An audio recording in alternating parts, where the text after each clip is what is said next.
Hey, what's up, everybody? Happy NFL kickoff weekend. You look beautiful in your jerseys. Some of you look beautiful in your jerseys.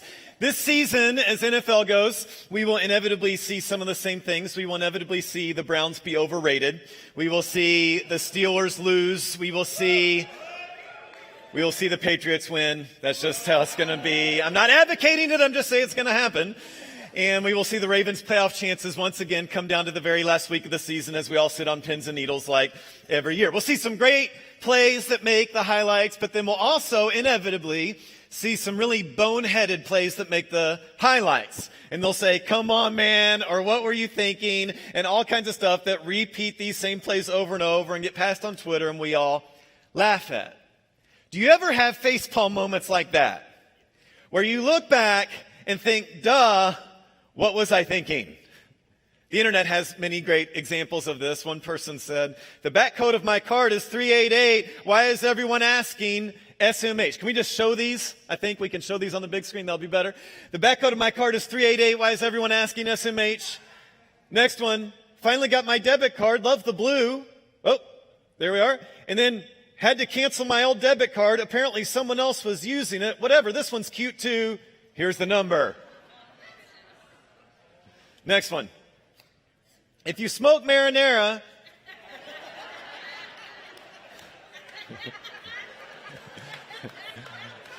somebody's smoking something, that's all I'm saying. I only smoke mozzarella. Okay, next one. "Canadians think the Titanic was a real event and not just a movie. How dumb can you be?" Hashtag America. Next one. "So heard it was fine putting your phone in the microwave to charge it. My phone broke yesterday. My battery was pretty low, so thought I'd give it a go. This happened." I mean, those things, just take it off. Those things make you embarrassed to be human, don't they? Right? Like, that's my species right there at work. I'm excited for this series. We are going to spend 4 weeks on a topic that is really going to help you. And I want you to think now of your life, and I want you to think of those facepalm moments that you've had. I want you to think of those moments that you wish you could go back and do over because you can see clearly now, that was so dumb. And I don't mean those moments where in your past, like you knew the right thing to do and you purposely chose to do the wrong thing. That's not what I'm talking about. That's a different series. I'm talking about the moments that you actually thought you were doing the right thing in the moment, but as you look back, you think that could not have been any more dumb. With your experience and knowledge, you wish you could do it over. And some of them are financial decisions, right? You wish you could go back and not partner with him, not take out that loan, not jump on that investment opportunity of a lifetime. For a lot of us, you look back on maybe an old picture of a hairstyle or outfit, and you think, what was I thinking? Some of us, it's a relationship, a dating or marriage relationship that we look back and think, man, this sounded like a good idea at the time, but now I'm not so sure. Some of you are like, Carl, I'm sitting next to that person. Just look straight ahead. Just look ahead. For some of it's a career thing where you majored in something you thought would be great, but now you can't really get a good job with it. Or you got a job that you thought would be great, but you're not really impacting things or making money like you thought you would. For a lot of us, it's a health thing. You neglected it for years, and now it's catching up with you. For a lot of us, we're students who started school this week, and we look back on last year and think, well, I don't want it to be like last year, whether that's who I hung out with or who I didn't hang out with or the grades I got to do something different. For some of us, it's a parenting thing. Your kids are growing up, and you're realizing, I didn't raise humble kids. I didn't raise respectful kids. I didn't raise kids who work hard. For some of us, it's a debt thing. You've lived on debt for years, you haven't saved, and now you're thinking, oh man, maybe it's too late for me to have financial freedom. For some of us, it's just a rest thing, where you're physically or emotionally exhausted, and how you've been living is finally catching up. All of us have something, maybe a list of things, that with our experience and knowledge now, we wish we could go back and do differently. Now here's the thing. Jesus will forgive your past, but Jesus can't change your past. But he does want to equip you for a better future. In this series, we're going to learn how to live going forward as if we already had knowledge and experience for the decisions and the situations we find ourselves in. See, one thing God does for us in the Bible is try to equip us to live in a way as if we already know these things. The scriptures try to equip us to live as if we have experience with money and experience with relationships and experience with business, and the Bible calls this wisdom. And here's what wisdom is. Wisdom isn't knowing a fact. Wisdom is understanding a principle. Wisdom is not knowing a fact. Wisdom is understanding a principle. So wisdom doesn't know what stock to invest in. But wisdom understands if I just live on less than what I make, if I'm generous with my money, if I save some money, then over time, I'm going to experience financial freedom. Wisdom isn't knowing who to date.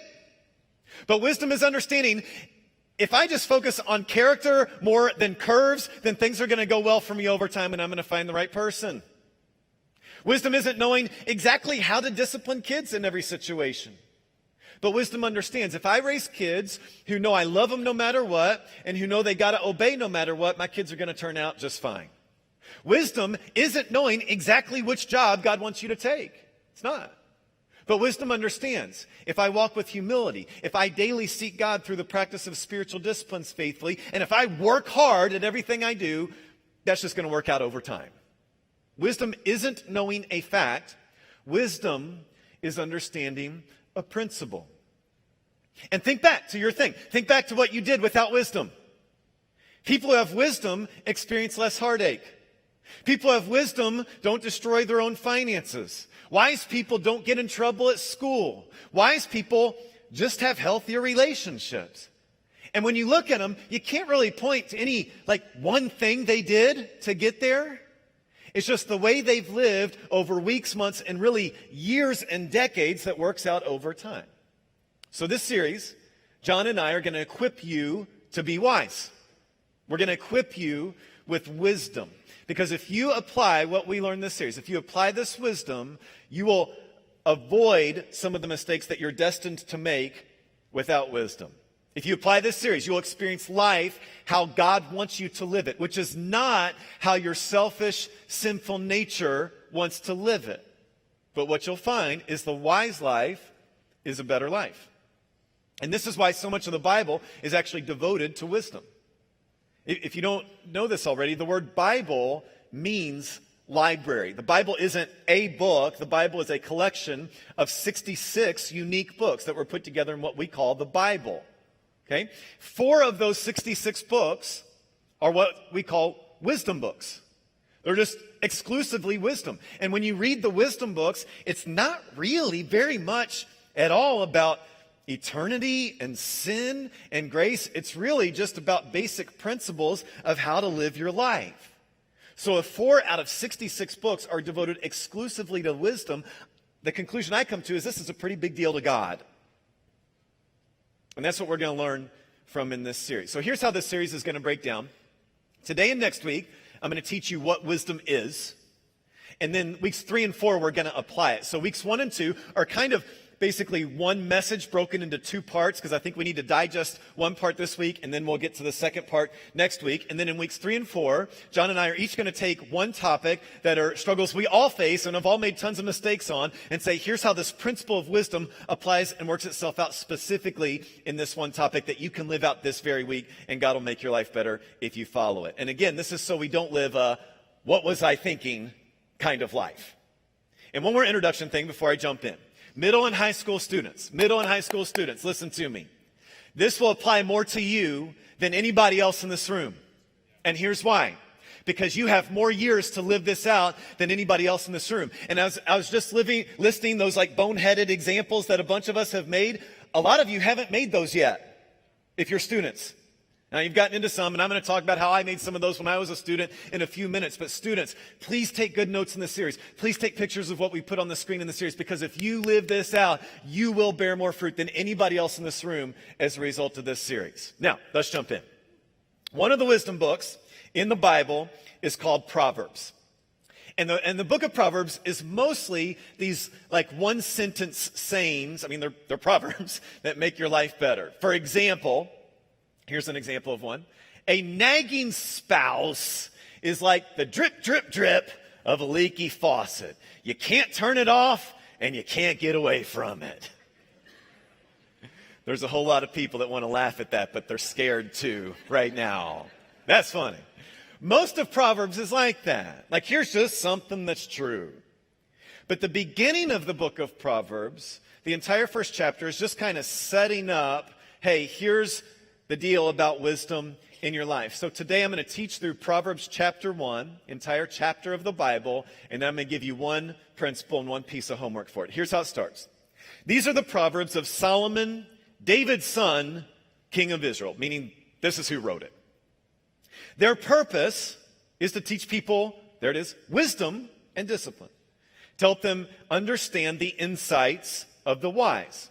Their purpose is to teach people to live disciplined and successful lives, to help them do what is right, just, and fair. So, if you want to be successful, if you want to be just in how you live, he says this is for you. Verse 10, my child, if sinners entice you, turn your back on them. They may say, come and join us. Let's hide and kill someone. Just for fun, let's ambush the innocent. We'll all share the loot. And wisdom says, my child, don't go along with them. Stay far away from their paths. If a bird sees a trap being set, it knows to stay away. But these people set an ambush for themselves. They're trying to get themselves killed. Translation, a lot of people in life are going to ask you to do a lot of stupid stuff. Don't listen to them. You'll get yourself in trouble.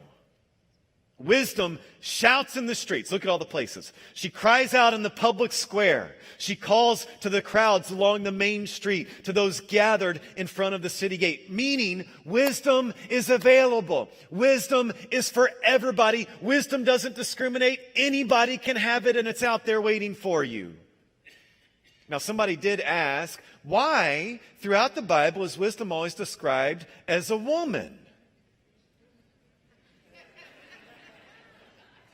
Don't ask that question. Verse 22. Easy. How long, you simpletons, will you insist on being simple-minded? Another translation says, how long, you naive ones? Another translation says, how long will you love your ignorance? Here's my favorite, though. How much longer will you enjoy being stupid fools? Come and listen to my counsel. Wisdom's calling. I'll share my heart with you and make you wise. I called to you so often, but you wouldn't come. I reached out to you, but you paid no attention. Meaning this isn't new information. You ignored my advice. So I'll laugh when you're in trouble. I'll mock when disaster overtakes you. When calamity overtakes you like a storm and anguish and distress overwhelm you.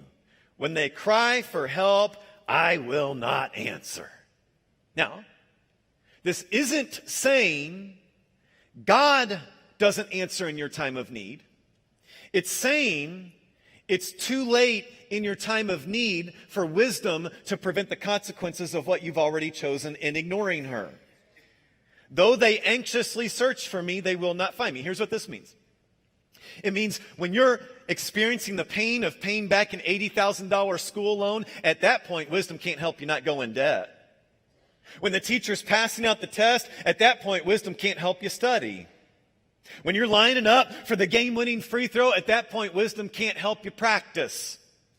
When you're sitting in front of the judge or when the cops pulled you over, wisdom can't help you not drink and drive at that point. I'll say it this way. God never says, follow my instructions or I'll smack you in the face. Wisdom says, if you don't follow my instructions, you're going to smack yourself in the face. And now the chapter just becomes kind of a lament. Wisdom says, for they hated my knowledge and chose not to fear the Lord. They rejected my advice and paid no attention when I corrected them.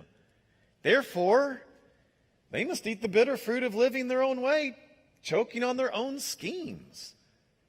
See, wisdom doesn't make you do that. God doesn't make you do that. It's just the natural result of what you chose to do. Now, time out real quick.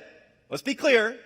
This isn't saying every bad thing that happens to you is your fault. What it's saying is everything that happens to you because you chose to neglect wisdom, those things are your fault. Verse 32, for simpletons turn away from me to death. Fools are destroyed by their own complacency. Another translation says it this way: inexperienced people die because they reject wisdom. Stupid people are destroyed by their own lack of concern. Now, this chapter is really depressing so far. And the reason it's so depressing is we've all been there. We've all sat in front of the judge or in front of the principal or staring at the pregnancy test or going over the bills or sitting in front of a divorce lawyer, and we thought, what was I thinking? How could I have been so stupid? But the reason we're doing this series and the reason this passage of Scripture is so important is here's how it ends, with hope. But all who listen to me will live in peace. Meaning you can prevent that feeling from happening again. So it says, listen to wisdom. So if you want peace, if you want a life without the stupid drama, if you want a life where you manage money instead of money managing you, if you just don't want to worry about the stupid stuff of life, if you don't want to get in a trap of your own making, then listen to wisdom. So what I want to do today is give you part one of what wisdom is. We'll do part two next week. You can't have one without the other. Here's the first thing to understand. Write it down or take a picture. Wisdom is seeing patterns. Wisdom is seeing patterns. And the ... means we're going to add to it next week. But I want you to say this with me. 1, 2, 3, go. Wisdom is seeing patterns. That's good. Do it one more time. 1, 2, 3, go. Wisdom is seeing patterns. That's right. Wisdom is seeing patterns. Life works in patterns. Let me show you. Give me my prop here. Oh, caught it. I got some tennis balls here. You always got to do that. Here you go. Here you go. If I take this ball and drop it, it's not going to fly and hit you in the face. At least I don't think it is. I mean, it could. If I drop this ball, it's not going to float away. If I drop this ball, it's not going to just kind of go that way. It's going to bounce back up to me. Every single time, if I drop a ball, it's going to bounce back up to me. How do I know that? Because wisdom is seeing patterns. And I've seen this pattern 10,000 times in my life, where I've dropped a ball of any different kind, and every single time, it's funny, the ball does the exact same thing. When I drop a ball, it bounces right back up at me. Isn't that amazing? Wisdom is seeing patterns. Life works in patterns. This is why in a verse we skipped, in Proverbs 1, it says this. Or we looked at this, verse 17. If a bird sees a trap being set, it knows to stay away. Now, why does the bird know that? Because it's seen traps being set before. And it realized, every time that thing happens and a bird goes over there, the same thing happens. So when a bird sees a trap being set, it knows, I think I should stay away from that. Because life works in patterns. So I want to see patterns in others. Because I can see patterns in my life and learn from my experience. That's fine. That's not the best kind of wisdom. The best kind of wisdom learns from the lives of others. Best kind of wisdom doesn't learn from my mistakes, it learns from your mistakes. Now here's the verse we skipped. My child, listen when your father corrects you. Don't neglect your mother's instruction. Why does it say that? Does it mean every father and mother is super wise? No.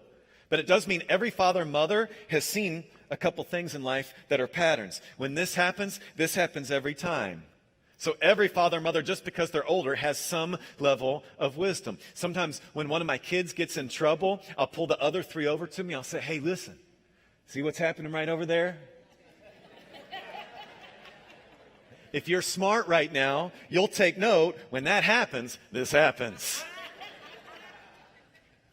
I read this book several years ago that demonstrated this. Robert Kiyosaki talked about how when he was growing up, he had his biological dad that he was obviously around a lot, but he also had his best friend's dad that he was around a lot.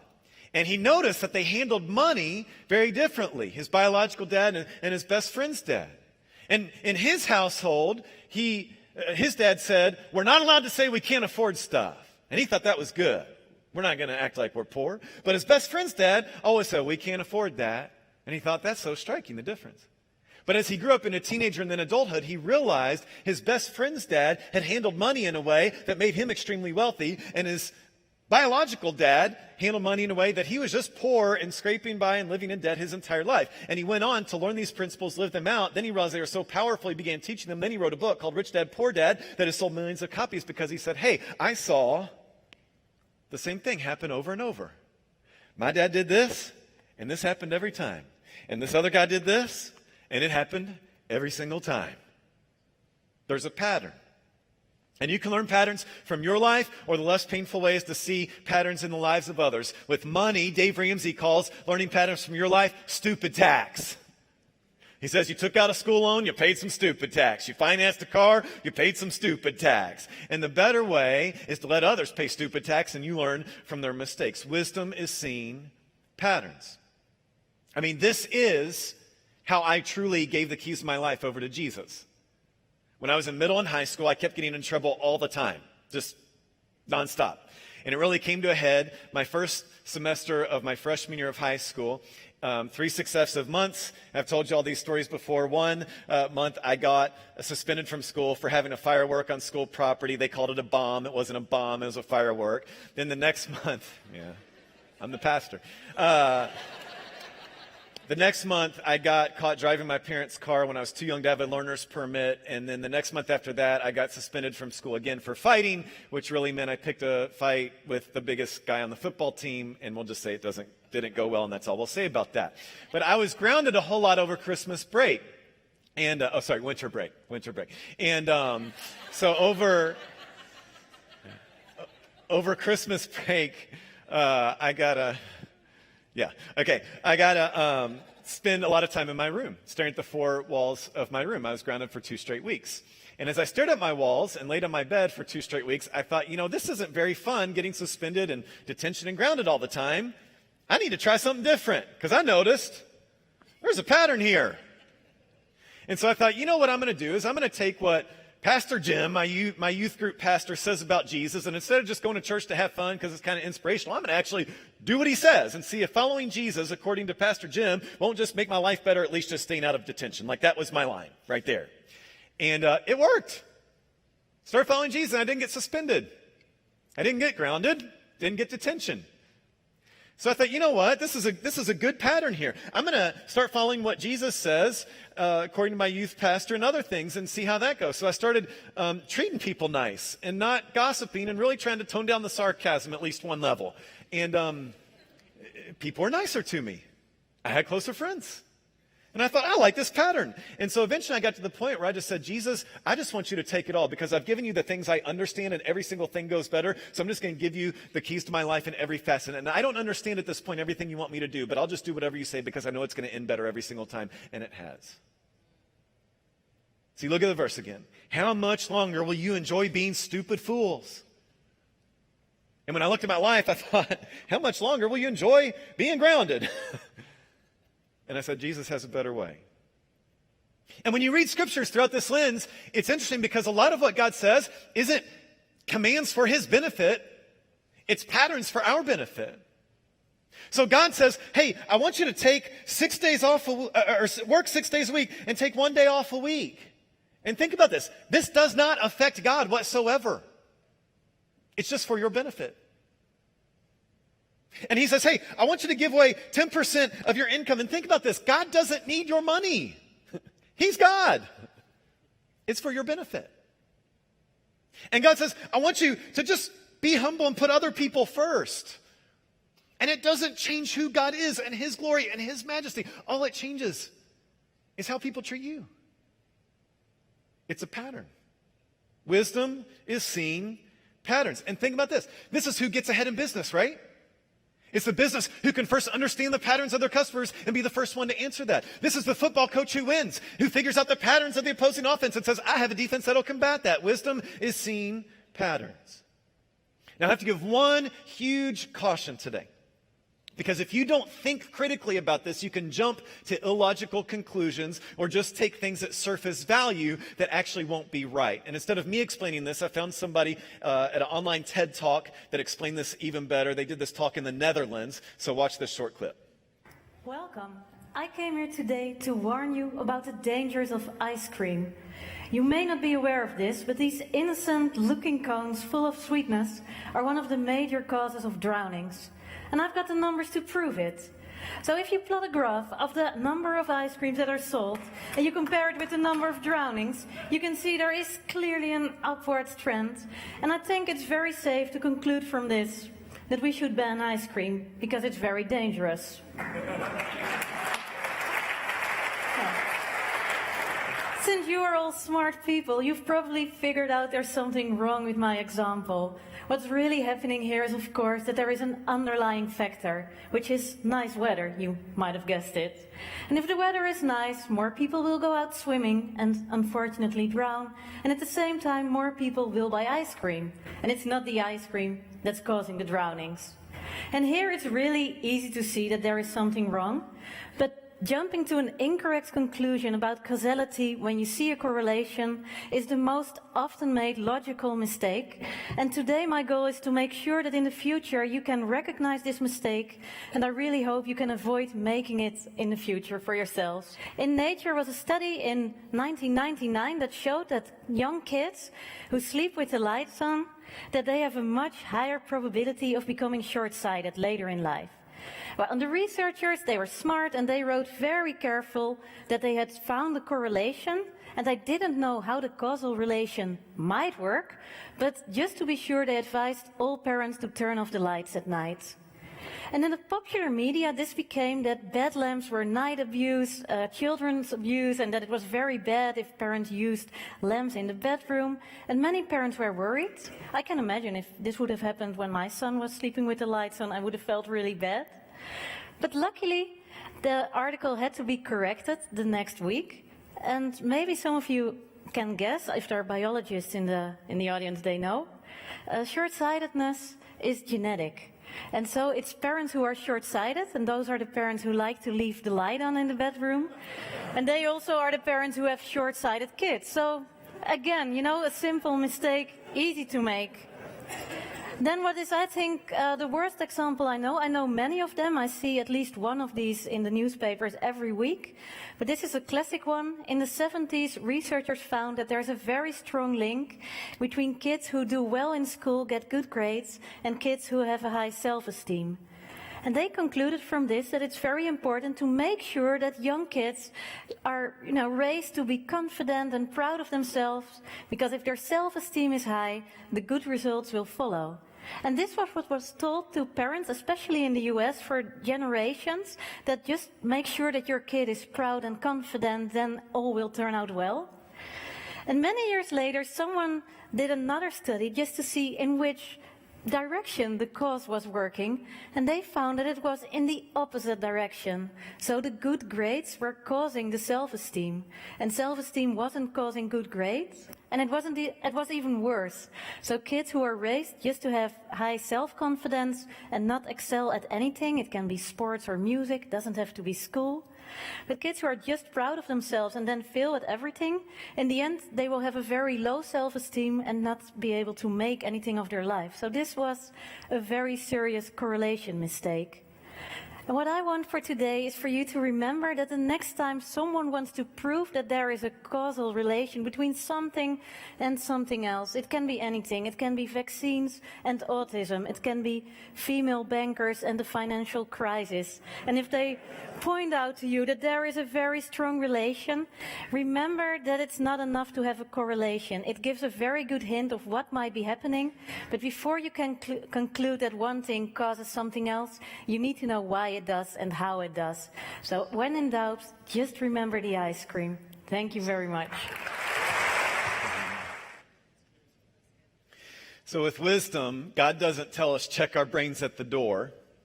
We're not saying we arrogantly jump to conclusions. We have an awareness and a humility that says, I'm not sure I can explain it. I don't have all the answers, but I do notice there's a pattern here. Wisdom is seeing patterns. So, here's your homework.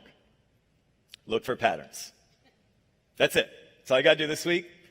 Look for patterns. Look for patterns of who made the team. Look for patterns of who got an A. Look for patterns of who's getting divorced. Look for patterns of who has the kids that you want to raise one day. Look for patterns about money or who's healthy. Look for patterns in every facet of life. But look for patterns. In fact, if you want to take this to the next level, I'd suggest asking someone, what patterns do you see in my life? And hopefully you'll hear some good things, right? You have a pattern of doing this that is healthy. You have a pattern of practicing this spiritual discipline. You have a pattern of listening well. But be prepared, because hopefully they'll point out an area of growth for you. And they may say something like, well, you have a pattern of always being late, but it's never your fault. Or you have a pattern of looking at your phone more than you look at me. Or you have a pattern of doing things last minute, which makes it seem like you don't really care about it because sometimes they're not done well. Or you have a pattern of being sarcastic, or you have a pattern of talking bad about people when they're not around. It could be any number of things. But ask somebody, what pattern do you see in my life? And quick aside, if you don't immediately have at least one person come to mind of whom you could ask that question and get an answer that you would be able to receive that would be accurate, that's yet another reason to join one of our groups. We want you to build friendships where you can have relationships like this, where you trust someone to say, hey, speak into my life, and I'll listen to that. I'll tell you the pattern in my life that I found when I was working on this message is the pattern in my life is when I put things on the calendar, they happen. When I don't put things on the calendar, they don't happen. That's just what happens. So my Monday morning workout, it's been on my calendar. It happens. My date night with my wife, it happens. Anything I put on my calendar, it happens. But I haven't been scheduling, practicing this other thing. It's kind of hit or miss. I haven't been scheduling my Thursday workouts, and those are kind of hit or miss. I haven't been scheduling like my dates out or with my daughter or boys' day outs with my boys, and those things have been hit or miss. So as a result of this, I said, I need to go fix this pattern. Now, next week, we're going to talk about what to do with this. But your homework for this week is just look at your life. Look at the lives of those around you, and what patterns do you see? Look at other people. Look at yourself. Ask other people. And here's a suggestion on how you can be reminded to do this, is I encourage you this week to read Proverbs chapter 1 every day this week. If you follow Mosaic on any of the social media platforms, we're going to post Proverbs chapter 1 every single day. So if you're like an Instagram person, you'll see Proverbs 1 and just read it as you check Instagram. If you're not a social media person, set some reminder. And we want that to be kind of instigate you asking this question, what patterns do I see? And then what we're going to do, after you've recognized these patterns, we're going to come back next week, and God's going to teach us, what do we do with them? Let's pray. God, I pray that you will open our eyes so we can see patterns. I pray that you show us what's been missing and let people be honest with us. And God, I pray that we'll have the humility to listen. And God, I pray that if there's somebody here, and I know there's lots of people here who don't have somebody that they can ask this question of, I pray that they'll get in a group before they leave today, so that they can build relationships where they'll be able to ask this question in the future. God, thank you that you give us wisdom. Thank you that you want to equip us to live a better future than what we've had in our past. Thank you for your word that gives us practical help for everyday life. Amen. One more thing for today, and this is really critical. Wisdom is separate from grace. You will never be so wise that your life is perfect. You will never have so much wisdom that you don't need God. And wisdom can prevent poor choices, but wisdom cannot make you forgiven. Wisdom can make you successful, but it cannot give you grace. The only thing that can forgive you is the grace of Jesus. And Jesus died on the cross to pay for my sin. And sin is my deliberate rebellion, not my accidental mistakes. So I've heard it explained like this. There's two deals on the table. I can be perfect, or I can let Jesus forgive me and make me perfect. And what those of us who follow Jesus have recognized is the wisest thing we could ever do is throw ourselves at the feet of Jesus and give our lives to him and say, Jesus, give us grace. And if you need to do that, I want you to check the baptism box on your connection card. Because here's what's going to happen this week. As you're looking for patterns, if you're honest and self-aware, your pattern in yourself is doing things you despise. And the pattern you will see in yourself is selfishness and rebellion. But Jesus gives us wisdom because he doesn't want us making the same dumb choices, and he gives us grace because he knows you cannot be perfect. So this week of reflection, it's not like beat myself up week or week to get depressed. It's meant to be a learning week, a growing week. But this moment right here is a refreshing moment because it's where we're reminded, yes, I do things I despise. Yes, I do things I hate. Yes, I do things that are selfish. Yes, I choose to mess up over and over again, but every single time Jesus gives me grace. So if your life's been horrible this week, you have grace in this moment. And if you don't know what to do next, Jesus' grace has you. And if you came in here again thinking maybe it's time to walk away from all of this, Jesus' love still has you. So let's celebrate communion right now to be reminded of God's grace.